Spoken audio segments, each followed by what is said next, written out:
En ce qui concerne le dossier de l'ancien Premier ministre, M.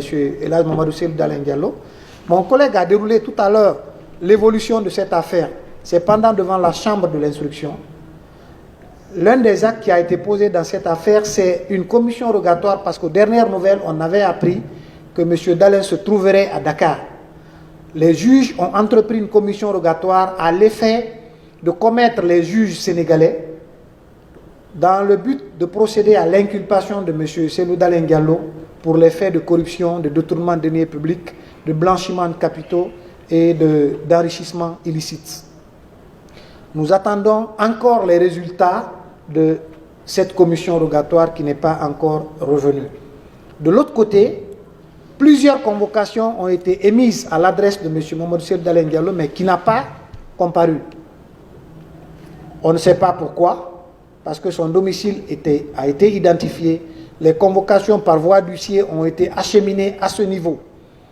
Nous attendons toujours la réponse, mais toujours est-il que les juges ont beaucoup de voix lorsqu'un individu ne répond pas ou ne défère pas à leur convocation. Ils ont la possibilité entre les mandats d'amener, les mandats d'arrêt, qui peuvent facilement être décernés lorsque un individu ne défère pas à leur convocation.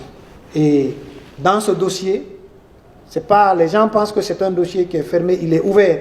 Et chaque fois, nous faisons le point avec la chambre de l'instruction dans cette affaire Air Guinée. Mamadou Cellou Dalein Diallo n'est pas le seul qui est concerné dans ce dossier. Il y a plusieurs autres cadres qui sont concernés, mais qui vivent actuellement en Guinée et qui ont été même entendus par la chambre de l'instruction. Des témoins sont venus et qui ont déposé dans ce dossier devant la chambre de l'instruction. Toujours est-il que si les inculpés qui restent ne comparaissent pas, ce n'est pas exclu qu'un mandat d'arrêt soit décerné contre toute personne qui ne répondrait pas ou qui ne déférerait pas aux convocations de la chambre de l'instruction.